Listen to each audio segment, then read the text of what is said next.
कोई भी कंडीशन हो, कोई भी कॉज हो, जब गॉल स्टोन्स बन जाते हैं तो फिर उसका ट्रीटमेंट करना पड़ेगा। ट्रीटमेंट के लिए बुनियादी तौर पर जब हम डॉक्टर के पास जाते हैं तो डॉक्टर जो है वो पहले नंबर पर आपको पेन किलर देगा, जिससे आपकी पेन जो है उसमें बेहतरी आएगी। फिर उसके बाद टेस्ट होंगे, टेस्टों के बाद ये फिर डायग्नोज होगा, पता चलाया जाएगा कि क्या ट्रीटमेंट हो सकती है। तो आम तौर पर डॉक्टर समझते हैं कि इसका कोई ट्रीटमेंट नहीं है, लिहाजा वो क्या करते हैं, सर्जिकली गॉल ब्लैडर को रिमूव कर देते हैं, यहाँ से कट कर देंगे और जो बाइल डक्ट है उसका कनेक्शन डायरेक्ट जो है वो आपकी स्मॉल इंटेस्टाइन के साथ हो जाएगा। यानी वो जो बाइल है जो पहले गॉल ब्लैडर में जाकर स्टोर होता था, अब वो डायरेक्ट स्मॉल इंटेस्टाइन की ड्यूडेनम में आना शुरू हो जाएगा। ना यहाँ पर बाइल स्टोर होगा, ना वो प्रेसिपिटेट होगा और ना ही स्टोन बनेगी। तो उसके लिए फिर आमतौर पर जो सर्जिकल तरीका अख्तियार किया जाता है उसमें लेप्रोस्कोपिक कोलिसिस्टेक्टोमी, कोलिसिस्ट गॉल ब्लैडर को कहते हैं और टेक्टोमी कहते हैं टू कट, काट देना।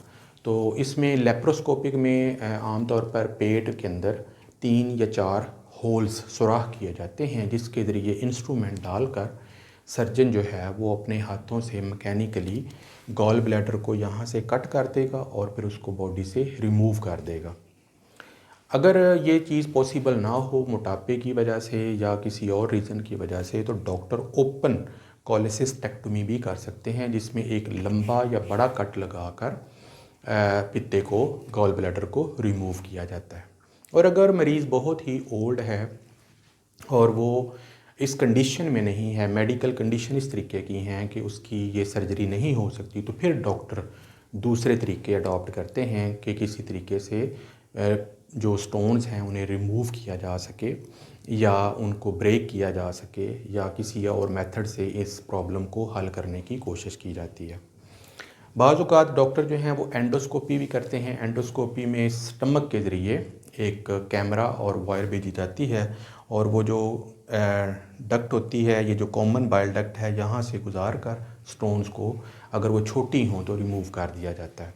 लेकिन अगर स्टोन जो है वो बड़े साइज़ की है, 17 मिलीमीटर है, 19 मिलीमीटर है, 25 मिलीमीटर है, तो उसको ब्रेक करना या उसको रिमूव करना मुमकिन नहीं होता, क्योंकि ये जो बाइल डक्ट होती है ये बहुत बारीक ट्यूब होती है और उसके कंपैरिजन में जो बाइल डक्ट होती है, जो स्टोन्स होती हैं, वो लार्जर साइज़ की होती हैं और उन्हें रिमूव नहीं किया जा सकता।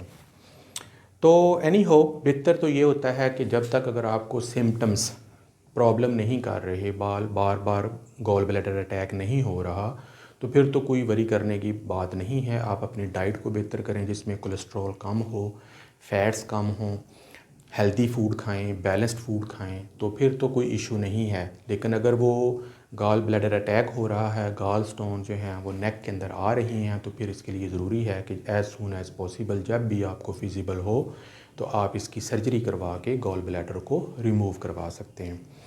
इसके फिर आगे अलग कॉम्प्लिकेशंस हैं जिनको मैं नेक्स्ट लेक्चर में डिस्कस करूँगा।